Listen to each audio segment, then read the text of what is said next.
I'm hoping that that's going to happen again. Awesome. So we're just going to get started with that. So as soon as it tells me, because right now you see that it says that it's live and I see that it says that it's live, but I have to wait for Facebook to catch up to say that it's live. Ah. So there's a little bit of a like a thing. So then what I do is then I open it back up again so that I can actually see comments in case somebody pops up and wants to ask questions. So someday the technology will actually read this through quickly. And I heard my voice, but now it's gone again. Oh, there it is. So at some point, technology is going to catch up faster, and Facebook and Zoom are going to be able to talk to each other so much quicker. Yeah. Okay, so we are live, and I can see comments. So, oh, there's a problem though, because I'm only seeing just me. So I'm going to go back here for a second. There we go. Yay! Now I can see both of us. Awesome. Okay, so it'll take a minute for Facebook to catch up so that I could actually see both of us on the screen, but that was one of the steps that I had missed as I was setting up. So I'm going to say welcome. So welcome to all of you here on Monday Whispers. And so Bridging the Gap Wellness is all about creating holistic health, a holistic life and finding balance. And so each week during the Monday chat, then, so what we do is we actually feature some amazing women. And so this week, we're going to be featuring Celine. But first, I'm going to start with introducing myself. So my name is Gigido Migwin-Kwe, and which means talking feather woman. And that is my spirit name that I've been given. And I'm a holistic trauma coach, a spirit flame keeper, and a soul healer. And I work with women primarily who have experienced trauma, and that could be a variety of different kind of trauma. And I use my 18 years experience of psychotherapy along with some holistic approaches, such as crystal Reiki. New is theta healing. I use mindfulness and meditation, and I read Akashic records. So there's quite a few things of holistic approaches that I actually take in incorporating with my with the approach that I take with my clients. So so welcome, Celine. And so Celine is actually out of North Bay, and I'm going to let you introduce yourself, Celine. Perfect. Well, thank you for joining us this evening. So thank you, Rolly, for having me on your Monday Whisper chats. I was so excited and honored when you asked me, and we were able to connect this evening. But my name, like Rolly said, is Celine Degagne, and I'm from North Bay, Ontario, Canada. And I started what's called Inner Beauty Movement. I didn't know what this was when I first started. It was an inspiration where one day at the office, I literally just turned on my iPhone and I started recording my thoughts. And we can dive into that a bit later. But it was literally just an inspiration, a bigger calling, something bigger than myself. And Inner Beauty Movement to me is literally just following my heart. And by doing so, I was able to start loving myself a little more each day. And it's magically transformed my life. So that's what Inner Beauty Movement is about. And what I am teaching others is how to shift their mindset through energy work. So I love to work with other people by walking the walk, right? So in order for me to teach that to you, I need to be doing it myself. So in a nutshell, that's what Inner Beauty Movement is all about. Great. So Carol is here. So hi, Carol, and Osama. Osama is here as well. So, and Osama has actually said hello. So one of the things is, if you guys are hopping on, if you guys have any questions as Celine is talking, or as we're actually asking, as we're going through this, then please feel free. And if you guys are on the replay, then put comments in the chat box, and we will be more than happy to be able to come back to them. And one of the things that I noticed is because there's a little bit of a delay between Zoom and Facebook, is that I'm actually, as I'm talking right now, I'm actually seeing you talking like a few minutes earlier. And it is so funny because I always laugh because I am French and I talk with my hands all the time.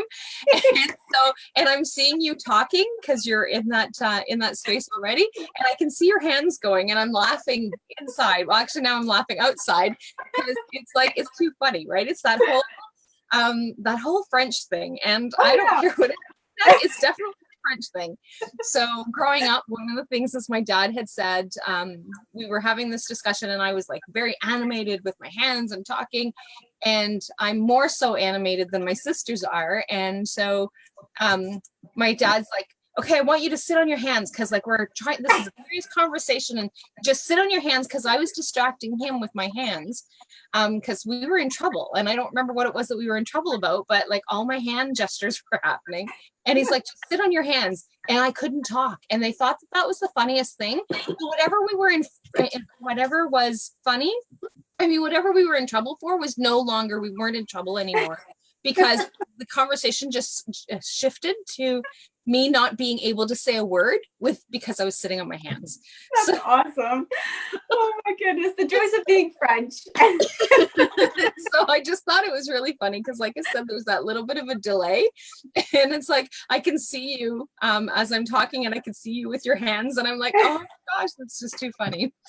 So that's awesome. So welcome, fellow French woman. Yes, thank you. We get each other. We do. And it's like that, if you don't quite know what those words are, it's like that gesture, right? Yeah. Oh my goodness. I'm the same way. I did a lot of videos for my family business as well too. We do a lot of videos for online, and same with me. You know, the person was saying like, can kind of go like this and talk, and I'm like, but I couldn't. It was weird because I was like, I'm so used to moving my hands. But it's good. Yeah, it's all good. So I want to thank Celine for joining us. And so the topic for tonight's chat is falling in love with yourself. So so Celine's going to share a little bit about her story and where things have come from. She kind of gave a little brief idea of some of it, but we're actually going to go and dive in a little bit deeper. And so so now, you said one of the things that you started off with is that this started in your office. So can you tell me a little bit about what this was? Yes. So I had the honor of being part of my family business. We had a construction business, and with my brother and my dad, and we did that for almost 10 years. And I was in my 8th year, roughly. My numbers may be off a little bit, but I was sitting in my office and I was done all my clients, and I just had this thought of picking up my iPhone, right? And I've always been that person who shared quotes. I've been reading spirituality and self-development books since I was 15. So I've always been sharing these quotes, but I had this calling to start sharing my own experiences and my own insights to help other people. So I was getting this thought of turning on my iPhone. There was nobody else in the office. And I'm going, what is this about? Right? I'm like, then my mind started telling me, why are you going to record yourself? That's the silliest idea in the world. What are you doing? But my heart kept saying, do it, do it. So I felt in that moment like I was in a conflict, right? Your heart wants to do one thing, your intuition, whatever it is that you want to call it. But my mind, which I've learned in the past, it can be ego. Eckhart Tolle talks about that. But your mind was telling me, that's going to be silly. No one's going to listen to you. What are you doing? All these different things. So I decided to follow my heart. So I pressed record. I was in my office, and I was just very vulnerable. I said, hi, everyone. I don't really know what I'm doing, but I had this calling to share my love with you this evening. And I just started sharing from the heart. I said, you know, I really want to start sharing my own insights with you. It's this calling. I said, I'm nervous. I was stuttering the whole video, but I did it. I showed up and I did it, and I followed my heart. And then after I posted it, I just got comments below of people pouring their love on me. And I went, oh my goodness, this is amazing. Like I just felt the unconditional love, right? So from that point on, I just kept sharing my journey on my personal Facebook page. And then I started getting messages of people saying that I was able to help them along their journey simply from sharing my own life experience, my own insights, and just sharing my heart with the world. So then I started to do an actual, I guess, business Facebook page. And when I was meditating the one night, the word inner beauty movement came up, and I just loved it so much. So I said, well, that's the name of it, right? So it literally was just following my heart. And through this process, and I'll talk about this maybe further on in this video, but what I was doing was really, I didn't know what was happening. I just kept following the next guidance, the next step that my heart wanted me to follow, right? And a lot of times we get scared to do that because it's the unknown, right? Our brain is always going through routine. You get up every day, and Dr. Joe Dispenza talks about this. You make your coffee, you eat your breakfast, you go take the same route to the same job every single day. You meet the same people at work. Like, everything is so routine. We brush our teeth with the same hand, everything. So when we start following our heart, you start doing different actions, and it's kind of outside of the box thinking. It's creative. You're following this divine purpose, this higher calling, and it's kind of scary to do that. But when you start doing it every single day, even if you don't know where it leads you, it's very magical, because you start reprogramming your mind, and then your mind starts being more in coherence with your heart, right? Because you're starting to reprogram your mind with your heart. And that's simply what I did. And I didn't know there was a science behind it, but there is a science behind it. So that's what it all started, literally from recording a simple video on my iPhone. But I had to follow my heart. And I'm not going to lie, I was this close not doing it because my brain almost unconvinced me. But because I followed my heart, my life has changed so beautifully the past few years. So that's the story. So it's just really amazing how if we can actually just follow that intuition, right? So you always say that you're following your heart. Mine is always, I always follow my gut, right? So for me, it's like in that part of things. And so like whatever it is that we call it, it doesn't really matter, because it's still that heart centered. It's still that inner connection that we actually have. Yeah. And so it's just really interesting. And when we actually stop fighting the resistance, right? So like that's the resistance is, that's the ego's popping in, and that's the, okay, well, you can't do that. And so like that just doesn't make sense. And like, that's just crazy. Like, what do you think you're doing? Right? So who do you think you are? Right? Yeah. All those kinds of things just kind of pop in. And when we actually learn to be able to shut that down, right, and just like, or put it in the back burner, like whatever we need to be doing, and just kind of letting it sit allows us to be able to have that conversation and that part of things, right? So I don't know if you're anything like me, but I'm very much type A personality. So it's like, well, no, I have to follow these patterns. I have to follow these plans. I have to follow these routines. And there are some things that we need to do, right? We need to make sure that our kids have stability. We need to make sure that the kids have the routines, and like all those things really need to happen in order for them to be able to be stable. And so for those of us my kids are older. So my baby is actually going to be 22 in just less than a week, I think. So like, it's just that little bit of like needing to make sure that they have that structure. And so there's a difference between having the structure and still following our heart. What do you think about that statement? Yes. Oh my goodness. And my friend Nadine from Common Sense Parenting would love to be here to answer this question with me, because that's a constant question we ask ourselves. Because as parents, right? Like, so my little guy is 4 years old. So he's in that stage where he's purely connected to source. And for some of us, that's how I call it. But I truly feel like children are here to teach us, right? And sometimes as parents, we get in the way of their own abilities and their own development. So there's a really fine line, and I'm going to try my best to explain this. But what I've kind of come together, thanks to my friend Nadine, we've had many, many chats about this, is that if it's -40 outside and your kid wants to go outside with a t-shirt, I mean, that's a danger zone, right? You don't want your kid to go on the street. I mean, there is safety, making sure that safety is a priority for your child. But what I learned was that I would watch him do something and he wasn't going to hurt himself majorly. Like maybe he'd pinch a finger or whatever. And I remember my partner going, no, let him experience that. He needs to experience that so he learns, right? And making sure that he's safe at the same time. So I'd start letting him experience these little things. And the more I did that, the more he really actually never did it again. You know what I mean? Yeah. And what I like to do too is just I let them be who they're meant to be in a safe place. Let them get messy. I mean, if I'm a type A like you, so when I see a mess, my mind goes, oh my goodness, what's going on, right? But I've learned to say, let's take this outside and you can get as messy as you can, right? Let you play in that puddle of mud and get all dirty. We'll give you a bath next time. Don't worry about it.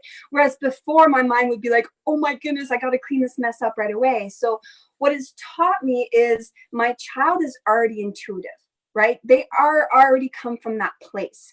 And I think as parents, when we try to micromanage a bit too much, and I get it, I've been there and I'm still there. I still catch myself. I think what happens is we start shutting down that part of our child in a sense. So I'm very, very cautious to kind of let him be a free spirit. But at the same time, there's rules and there's boundaries, right? Like, I'm not going to let you go and in the middle of the road, there's no hitting involved. Like, there's respect there. But we treat timeouts as time to reflect with yourself, right? And reflect on what happened. And let's discuss it when you come back, when you're out of that state of emergency state, right? All of our kids, you've seen the tantrum when they're on the floor and they're moving their feet. If they're in the middle of the grocery store, you have to take them out, bring it back home. You feel like the worst parent in the world. But that's, you got to try trial and error. But the one thing that I've learned the most is you need to lead by example. So what I was starting to realize was that he was starting to pick up my patterns. And here I am asking him not to do something, but then, a few hours later, I would be doing it. So as a parent, the most important thing for me was to focus on myself, not in a selfish way, but in an observant way, to be like, what type of behavior maybe am I contributing in this moment for him to react that way? Why is he reacting that way? So it's almost to ask yourself why and dig back in those layers. So that's kind of the best way I can explain it without taking, a few hours to dive into it. But that's been my experience with raising my child as a 4-year-old. It's been very interesting. Well, but it kind of leads back to where it is that you've taken it, right? So yeah, exactly. Again, it's about leading by example. So by being able to be in your own truth allows him to be able to be okay with being in his own truth without having these rigid expectations of what it is that we need to be doing or how we need to be doing it. Yeah. And so by us being able to, still that same thing of leading by example. So tell me a little bit more about your journey. My journey. Yeah. So how far do you want to go? Do you want me to give you when I was 15 and I experienced all these different things, or do you want to talk about more about inner beauty movement? Where do you want me to dive into? I'm going to actually leave that to you because the title is Falling in Love with Yourself. So where do you want to take that? Let's take it back to when I was 15. So Rolly, you might have heard this before, but I'm going to tie it all together. So how did I fall in love with myself? So I think what happens is, again, as we're a child, I'm going to bring it back to a child, we're following our intuition all the time. When you see children playing, they get upset and within 5 minutes later, they drop it and they move on and they forget about it. But as we get older, we hold on to that. We hold on to the pain. We start, taking other people's opinions to heart. If somebody, tells you, you need to eat a cheeseburger because you're too thin, or, you need to start doing green juice because maybe you're too big, all of these different stereotypes and things, I think through high school and external circumstances, I really think start taking a toll on ourselves if we don't start paying attention and doing the work. And that's what happened with me. I was so self-absorbed in other people's opinions. I didn't want to break any rules because I was so scared of what people would think about me. Yeah. Right. And I didn't want to follow my own truth. So I would swallow my own pride or swallow my own truth so that I wouldn't hurt anybody else around me. And then I ended up being walked all over, people pleasing, all this fun stuff. Right. So what I started doing was when I was 15 years old, I started reading spirituality books and self-development. Right. I had a calling to do that. So I started reading these books. Eckhart Tolle, The Power Now. If you haven't read it, I think it's a highly recommended book. It's really, really amazing to teach you how to become the observer of yourself, right? That's what happened. So when I was 15 was the first glimpse of, you know, I was laying in bed one night and I kept asking myself, it was this exercise. And I kept asking myself, who am I? Who am I? Who am I? Who am I? And I could see my brain starting to say, what are you doing? This is silly work. I mean, you know who you are, blah, blah, blah. But I just stuck with it. Who am I? Who am I? And I went into this deep trance where I realized I wasn't the house I was living in. I wasn't what my friends thought about me. I wasn't, you know, the clothes I was wearing. I wasn't the sports that I was playing. I mean, I wasn't any of those things, right? I am something much bigger than that. I am an energy having a human experience, right? Or I'm a spirit having a human experience, however it is that you term it.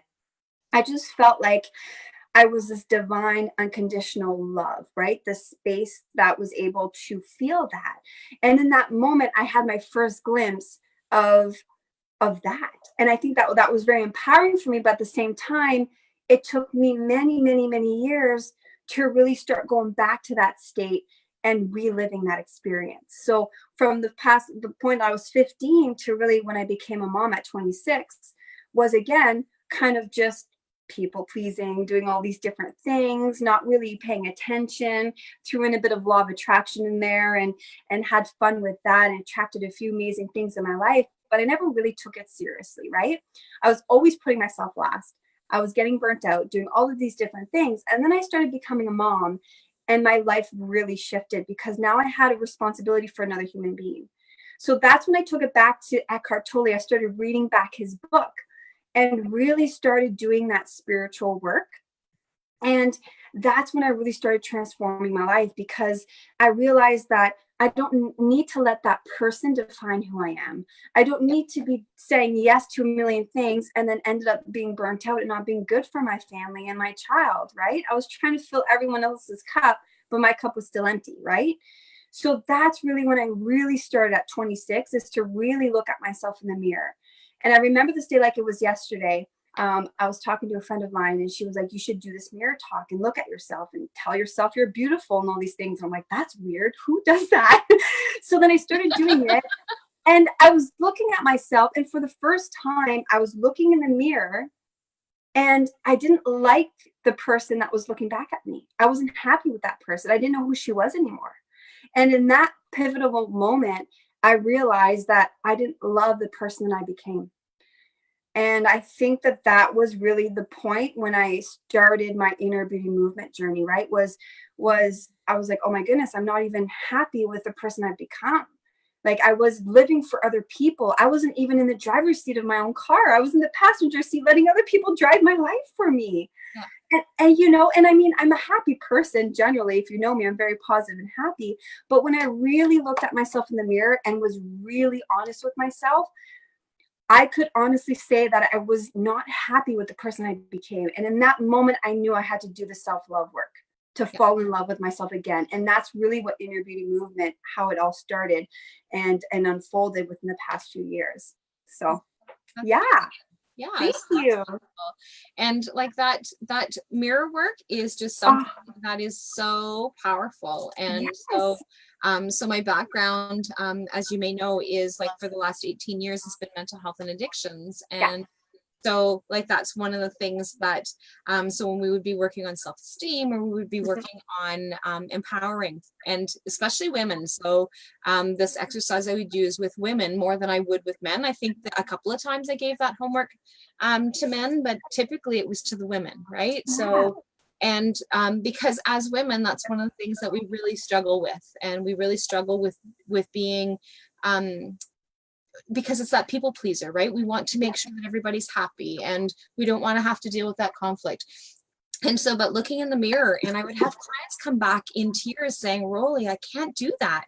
I really can't look at myself in the mirror and tell myself these things that you want me to tell myself because like, I don't believe them. And so that was one of the things that we did was like, just keep doing it.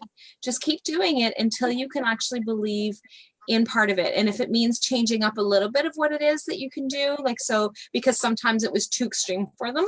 And so like just being able to maybe shift and change, but it is amazing. It is amazing how difficult it is to look in the mirror and say, I love you. Yeah. Right. It was the hardest thing I did. Right. So, and it's like, people are like, what do you mean? Like, what do you mean? Right. So, but it's like being able to love yourself is so important, because if you can't love yourself, who's going to love you? Exactly. And I love that you said that, because I want to touch on you saying that other women did this mirror work and not believing the words that you say. And I've experienced that, where I didn't believe any of the words that I was saying because there was too much of a gap, right? So what I've experienced is I listened a lot to Abraham Hicks. So when I went through a transition in my life, within that 4 years of having my child, I went through another transition, let's call it that. And what I've realized is Abraham talks about how a lot of the times maybe we want to be here on the vibrational scale, or, you know, like let's say fear or anger is down here and unconditional love is up here. There's too much of a gap for us that we don't believe. So the more general we can be, the better it is in that state. So what I did is, you know, I said, well, I'm really good at making other people feel good when they're around me. You know what I mean? So I actually started with statements that I felt were true, even if they weren't about me, just to kind of minimize that little bit of a gap. And the more I was able to do that, the more I started believing in it, the more I was able to go a layer, a little deeper, a little deeper, a little deeper. And then I really started looking at myself and saying, I really do love you. And those exercises where, and I think this is from Louise Hay, where you actually end up kissing yourself. And I'm like, that's even more crazy, but it really does work. It really does.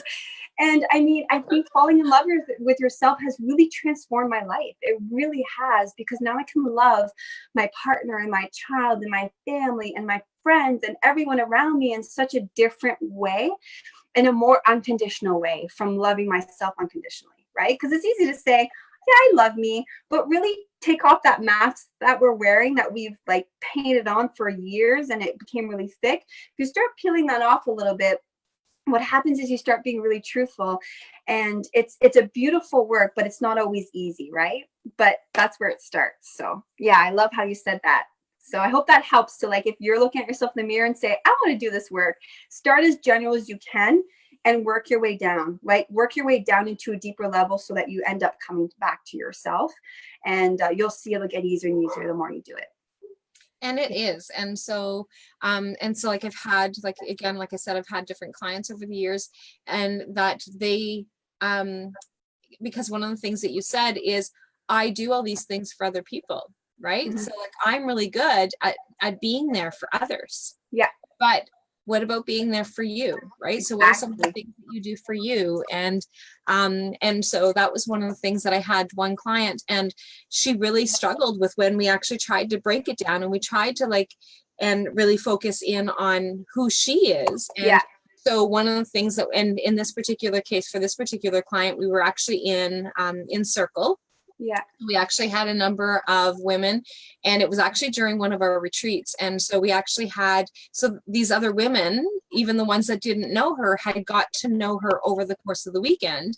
And so, and I didn't single her out specifically. No. We actually did this as a full exercise, but the focus was like, it actually was one of those, okay, I'm adding this exercise. And it was specifically because of her that I added this exercise, because it was that everybody else, I'm only worthy because of what I can do for others. I'm not worthy for myself.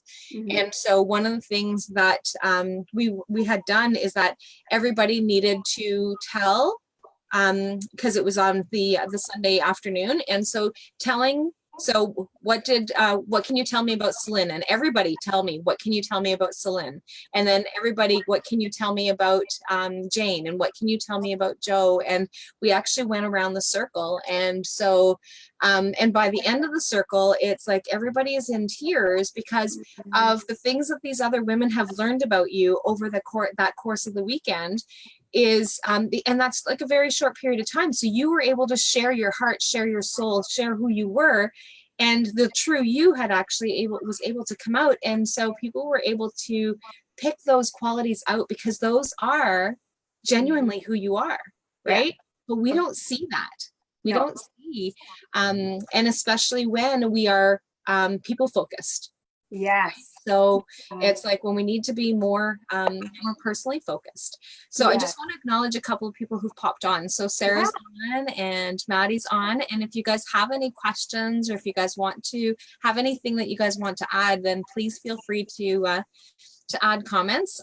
So Celine is sharing a little bit about what it was like for her to be able to fall in love with herself. So now tell me a little bit more. So like, where did things kind of lead from there? Yeah. So then what happened was I did a lot of the mirror work, and I really put self-care as a priority on my list. So the one, and I love that you said that about your women's group, because that's exactly what happened to me. I was so busy doing things for other people. And my partner was always telling me this too, like, what do you like to do for you? Not for your work, not for your family. What do you like to do for you? And I'm so thankful from this day that he asked me that question, because I really had to think about it, and because I didn't know, right? So I started doing different things. I started taking up yoga and really started building myself a life outside of work and family. And I think as women, that's very, very, very important. Whether you're a stay-at-home mom, whether you have your own business, you're working corporation, you're going to school, whatever that may be. I think especially for moms, though, as we transition, we kind of forget about that. We forget about us, and then it's all about our family or our career, and then we forget about us. So I had to put self-care as a priority. And what I did is I literally brainwashed my brain with Abraham Hicks, Dr. Joe Dispenza, like anything that I could to really help me fall in love with myself again. And then I started doing a self-care routine where I started taking, baths with Epsom salt and lavender oil every night. And then I started writing down a journal of appreciation, which Abraham Hicks recommends. So every night before I was going to bed, I'd write down everything that I would love about myself, right? So I would retrain my brain to focus on things that I loved about me. And then I would make sure that I booked in time for myself throughout the week. So it's almost like I made sure that self-care was a priority. Wasn't always perfect, but it was a step in the right direction, right? Yeah. So that's kind of what I started doing. And I started creating a beautiful life outside of my family, my career. I started having really close girlfriends again and building that sisterhood that I felt like I never had my entire life. And I think that that's very important as moms or whoever you are as a woman, and to create that circle or whatever it is that sets your soul on fire, right? That helps you become a better version of yourself, not out of codependency and need, and that, you get together and you throw judgment and all these different things and gossip, but a group of people that can bring out the best in you, and that helps you, that makes you feel good after you leave, right? Yeah. So that's kind of the little routines that I had. So if you're tuning on right now, self-care, give yourself a self-care routine and book it in your agenda like it would be like a meeting with your child, or a meeting like for soccer, or a meeting for your career. Book it in there, and that way you start implementing that. And that's really when I started taking care of myself. I really started appreciating my body more. I started, thinking kind of thoughts. So another thing that I did actually, Rolly, is Eckhart Tolle's amazing at this, but I started observing myself. So I started observing what I was saying, what I was saying to myself, what I was saying to others, what I was thinking, what actions I was taking. And I was really starting to monitor everything I was doing. So I almost had to pretend like my life was a movie and I was playing in it, and I had to take myself out of the equation and really just kind of observe it from a place of no judgment. And when I really started doing that and noting things at night is when I really started to figure out, well, this action is not really reflective of loving myself. This action doesn't really reflect that. So that's the life homework that we're talking about, of falling in love with yourself, is really just becoming that observer, writing notes down, and just trusting in that process and doing that work every single night, because you need to become aware of those things first before you can change, right? Yeah. So that's a lot of the work that I did, is my self-care routine. And really, I know that you do a lot of self-care too. So did that contribute to your own evolution of self-love as well? So my self-care actually started when I became a single mom. And so I had two little critters, and so needed to like make sure that I was actually taking time for myself. My youngest one is my baby, who's actually going to be 22. He was a handful, and there was a lot of very, very high spirited and very much a thinker. And so me, type A, everything needs to like fall into place, and everything needs to go. And like this kid is like way out there, like he's not being reined in, and that's a challenge. And so I actually had to learn. So I actually had to take parenting, and I had to take, and I was doing a lot of self-help training on specifically being able to deal with kids. And so that was like a big, huge thing. And it was like, I was getting tired. I was working full time and looking after these two little guys. And so like, although dad would be in the picture and would take them during his time, but during my time, it was like, what am I doing? Like, I'm exhausted. So my self-care started off with a suggestion of finding one thing that was really important to me. And one of the things that I had lost when I became a mom was that I stopped taking my baths. Like bath time was always water is my sacred space. Like I love being in the water, and I'm a fire sign. So that water really helps to calm things. And it took me a long time to figure out why the bath was something that was so, but it's that it helped to be able to create that balance for me. And so, so being able to have my bath was something that allowed me to be able to, and it was my bath with my Epsom salts. And at the time I didn't use essential oils, but it was Epsom salts that were actually scented with lavender, or adding bubble bath that had lavender. And so that was my being able to calm down and just being able to relax. And so my self-care plan started off with, it doesn't matter if it's for 5 minutes or for half an hour or an hour. Obviously, I want to do it for an hour. I want to be in that tub and have to reheat the water 2 or 3 times. But like when my kids were little, it was like, I'm too exhausted to stay in the tub that long, right? You'll fall asleep. So it's like, I don't even know that I even want to get undressed to even climb into the tub. And so, but it was like, I need to be in there. So I had committed to myself to being in the bath for 5 minutes. And so whether it was, like I said, whether it was 5 minutes or an hour, whatever it is that I was actually able to get in there. So if all I was able to do was just submerge myself in really hot water and just be able to just calm in the sense to be able to relax and get my PJs back on so that we can go and finish up and do whatever that I needed to be doing, then that allowed me to be able to decompress. And so, and I've always continued that. So for the most part, that's my standard self-care. That is my standard self-care, no matter what, is like I'm sitting down having a bath. And when we were going through renovations and I didn't have a bathtub, that was torture. It was absolute torture, because I had created that as being a routine for me on a regular basis. And so just like I said, whether it was like 5 minutes or an hour, it didn't really matter. It was just being able to do that and being able to bring that calm in. And so, now my self-care plan is like much more elaborate than then. Like when, so my, so Kate, like that's 21 years that I've been doing my bath as part of my self-care plan. And so, like I said, like now my self-care plan is a little bit different. I have my meditation, and I have my, so first thing in the morning is my journaling typically. And as soon as I wake up, journaling. So like, so like not just, and that's because when I set the intention before I go to bed is like to find out what other information that I can actually just bring, right? So whatever information that I can just bring to the table, then, and just allow myself to relax and go to sleep. I do self-Reiki before I go to sleep. And so whatever it is that needs to come to me through the night will come. And because I'm so busy and my mind is so busy during the day, I don't always hear the messages that I'm supposed to have, right? So I don't necessarily listen to my own messages or from my guides or whoever it is. And so, so then when I wake up in the morning, that's when I get my, self-reflection. That's when I actually tap into, to that inner part of me that's really important. So, and so I just wanted to hop, so Sue actually hopped on. So I just want to say hi, Sue.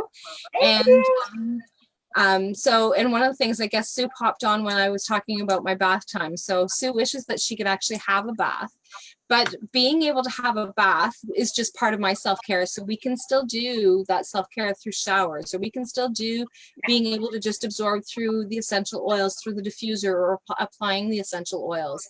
At least I'm really big on essential oils, and I know that you are too, Celine. So, and but apparently that's going to, so the other thing that that Sue says is that's going to be happening soon. So yay, Sue's going to be able to have a bath soon.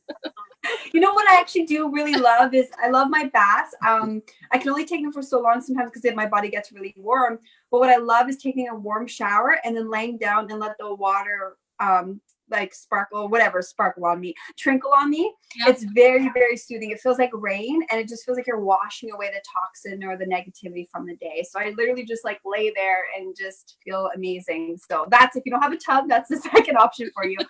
But the one thing I do want to say is I'm glad that you mentioned your self-care routine, and that's kind of part of too, when we talk about self-care and falling in love with yourself, it's not always like rainbows and sunshines. And I'm sure as with your work experience, you've probably had to deal with that as well, and teach other clients or women that as well, that when you start honoring yourself, you need to start creating boundaries. You need to start saying no to people. You need to start maybe stepping away from people that are, you know, like I had to step away from a relationship for a little bit because it just wasn't, you know, we needed some space to breathe. Like there's so many things that are part of falling in love with yourself that in the moment it seems like a negative situation, but really it's helping you evolve, right? There's a higher purpose to what it is you're going through. Yeah. So we may not able to always control what it is that's happening around us. And that's maybe a conversation for a different day, because you can help manifest certain things in your life. But a lot of things feel like they're out of control, but it's how we react to that is the difference, right? And that's where my self-care routine really helped me, because in the stressful moments, by putting myself first and doing the self-care, I was way better to handle those situations around me. And I was able to see things clearly versus seeing them as a negative and seeing it as destructive, right? So I just want to plug that in there, because I think with you really too, being a trauma coach, I mean, there's a lot of things that happen to us that are very difficult to handle in those moments. So it's all about, you know, doing that work and loving yourself unconditionally, even through those really moments that you may not like yourself, or you may be going through a situation you really don't want to be going through. So I just kind of wanted to share that as well. Yeah. And it's really important for us to be able to like not be so hard on ourselves, right? Yes. So and that part there is like super important, because we oftentimes are so hard on ourselves because we think that, so self-care means, okay, well, if I'm going to do self-care, it's all or nothing. Yeah. Right. So it's that distorted thinking. And so being able to work on that, and especially when, so in the case with many of the clients that I have experienced trauma. So it's that part of it. And some of the trauma that we have experienced comes from things we may not necessarily remember. Right. So it's like, well, I feel all these things, and we don't necessarily need to know what exactly it is that happened. We just simply need to know that we need to shift our beliefs and shift our thinking, and being able to like just make that little bit of a difference. And it's taking that one thing, right? So one thing is all that it mattered. So like I said, 21 years ago, it was one bath 5 times for 5 minutes. Yeah. And it doesn't matter. And now it's like, seriously, you're taking my bath time from me? Right? Yeah. Yeah, I love that, because that was one of the things that I did mention, but falling in love with myself considered not being so hard on myself. Because when you're hard on yourself, what happens is you create more resistance in the body, right? And we've talked about that I've talked about that this week in Self-Love University, is when your body is in stress mode all the time. And with the career I had and the family that I had and being on this autopilot system, what was happening is I was in stress mode all the time. Mm-hmm. And, you know, your body's not supposed to be in stress mode all the time. You know, like we're built for that. If there's like a lion or a bear or like a threatening situation in front of us, then we either have to fight it or flight, right? Or run and protect ourselves. But a lot of times as humans, we experience that constantly. And even people, Dr. Joe Dispenza talks about that with the trauma.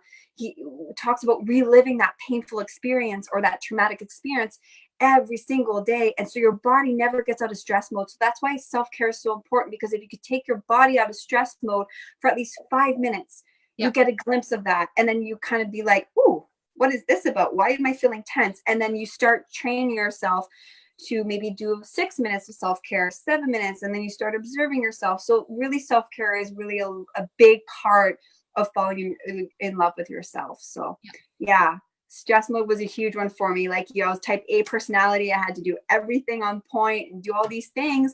And I didn't even take a moment to breathe and look at the beautiful sunset or the sunrise. I didn't know how to have fun anymore.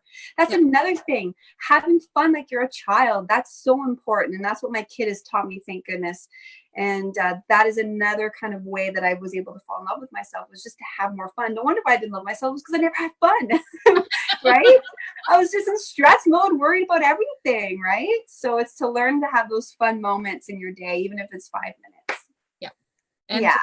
And it is really important. And so one of the things so for those of you who don't follow Celine, Celine is a co-leader in self-love body habits. Yes. So in that particular group, one of the things is that on Fridays, we've been doing the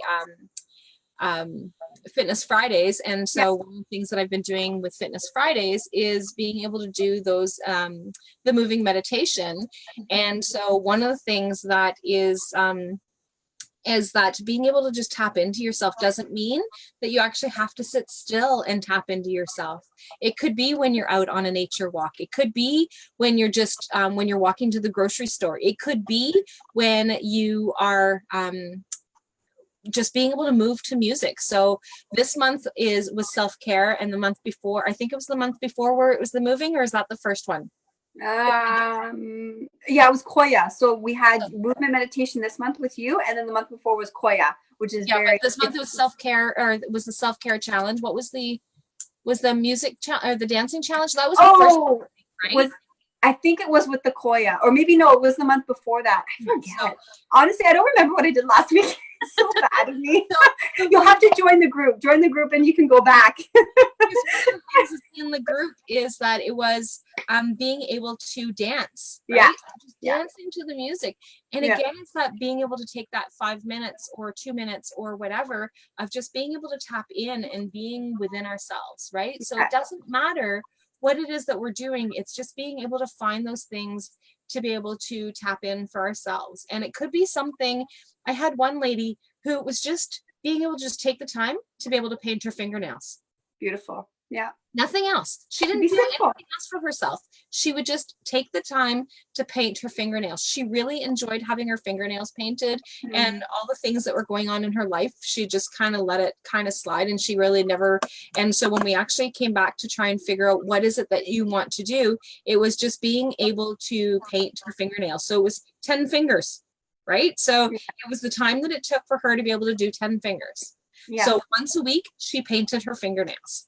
Beautiful. And so there was obviously some other things that we want, but it was being able to incorporate one thing, right? So just being able to find one thing that allows you to be able to love yourself, and just being able to be with yourself. So Sue says, oh my gosh, I am so trying not to be hard on myself because I'm my own worst enemy.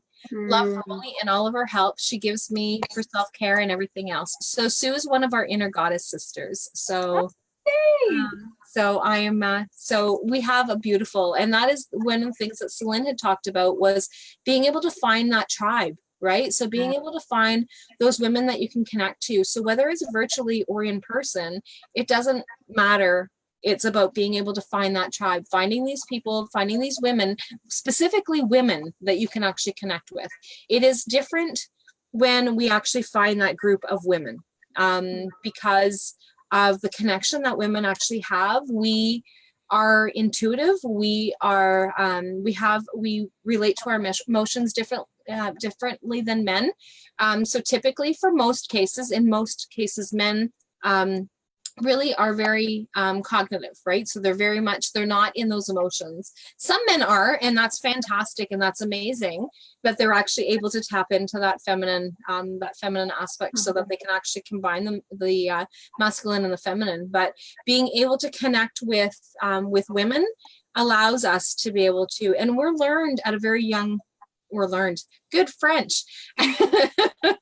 We're taught at a very young age that we can't trust women, right? So it's like, oh, well, this one's better than you, and that one's better than you, and this one's prettier than you, and that one's nicer than you, and this one has this and that one has that. And so we're taught in society that it's like, oh, we need to be cautious about who it is that you hang out with. If you actually live by your heart, you're going to attract your heart. Yes. So, and I really honestly believe that. So if you actually live by your heart, you will actually attract by your heart, and you will actually attract those women within your tribe that are like you. So obviously everybody's not going to be exactly like you, because like, man, that would be like a bunch of like, what are those little yellow men, those little minions? Right? So we would have a world full of little minions, and that's not what it is that we want. We want that interaction. We want those people who, because we need that as part of our human experience. And so, but we're going to attract people who are going to love like us, and that is like super important for us to do. And so, and that's another lesson that I've learned with falling in love with myself, was that whatever I would judge somebody else or think of that other person, I would blame everyone around me. Like, I'm not gonna lie, like I started blaming other people, not taking responsibility for my own life.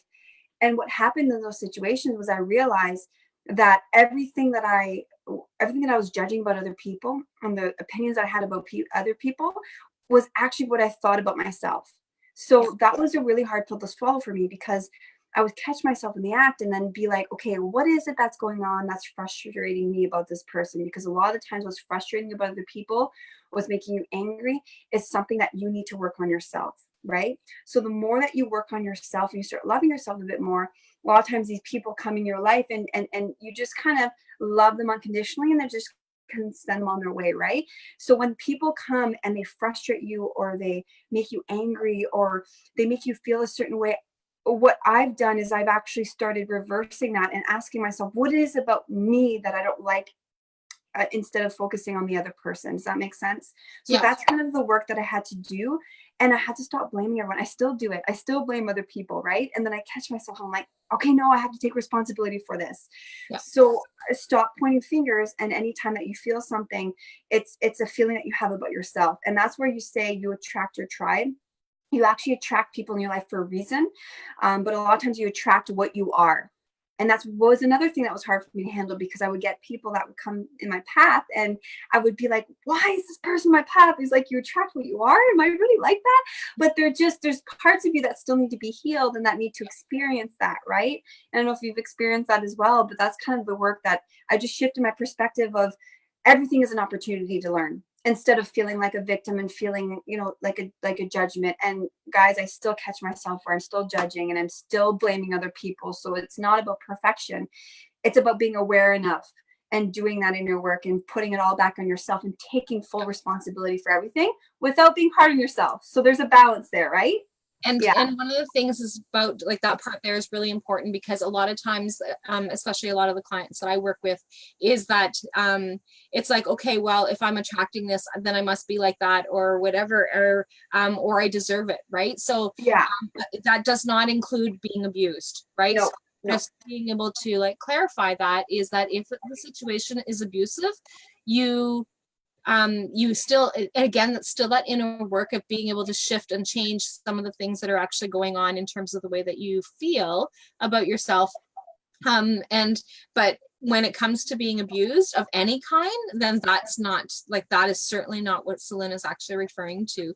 For somebody's actually coming in and saying, oh, okay, well, I must be like that, or I must be, so like when my husband is being abusive or whatever, like those are things that are still not okay. Like, so regardless, that's certainly not, and that situation and those circumstances are completely different than what it is that Celine's explaining. So it's almost, that's clear. I'm glad that you said that, because that was the same thing with my child, right? So as much as I give him the free will to do, and choose what he wants to eat and do these different things, I'm not going to let him go on the middle of the road. I'm not going to let him go and create danger. And I'm not going to let him hit me or disrespect me. Yeah. So I love that you explained that, because there's a fine line between the two. Yeah. And it's not about you attract what you are in that sense, is that sometimes you experience things in order for you to heal. And when you experience things, it doesn't mean that you need to stay in that certain spot, right? Like I had to actually remove myself from a lot of situations that were toxic, right? Yeah. So I just wanted to like make sure that there was a fine line by even though you're experiencing something, but there's a reason why you're going through that, and you may not understand it in that moment, and it's not saying that it's right, what it is that you're going through, but to use that as an opportunity for you to heal. Because once you get to the other side, you can help other people that are going through the same situation, help them get out of that situation in order to create that backbone and create the self-love enough to walk away when you need to, right? In any situation. Yeah, definitely. Absolutely. 100%. So, and I love the way that you put that together. That is amazing. Yeah. So, thank you. So we've just got about 4 minutes left. So Okay. I just wanted to see, is there anything else that you wanted to make sure that we touched on before that we haven't already touched, or that we haven't already talked about? 4 minutes. And what would I like to say? I'm trying to think of this. Give me a second here. It's okay to pause. That's one thing I wanted to tell people is sometimes we're moving through our life and it's so go, go, go that we don't take the time to even just breathe, or we don't take the time to pause in a conversation, or we don't take the time to truly listen to somebody else. We're always wanting to respond in that moment, right? So to be aware enough that it's okay to just sit here and breathe for a second, right? Instead of reacting to a situation, just to breathe. Even if it's hard to breathe and you want to react, just simply breathe in this moment, right? Breathing is such a powerful method. And if you feel like you're going to react in a certain situation, to walk away and breathe, and then come back and revisit and have that conversation with that person. Another thing that I've learned too is to simply just be authentic and be you, because I was so afraid to show who I was. I'm not going to lie. I was like, what are people going to think if I really start talking and living and breathing my truth, right? And it's not necessarily my truth, but it's the truth. There's a difference, because when you start uncovering your mask, your truth changes over time, right? Yeah. So it's about speaking the universal truth. And from all of the insights and all of the books and all the incredible women that I've spoken to, that it's okay to speak your truth, and that it's okay if your truth evolves along the way, because you're always changing every single day. And that it's okay to put you first. I never put myself first, and I thought it was a very selfish act, but I think that we need to sometimes put ourselves first in order to be there with other people, right? If we're always there for other people, but then we're burning out, we're not putting ourselves first, we're coming from a place of lack, we're coming from a place of fear. Hold on.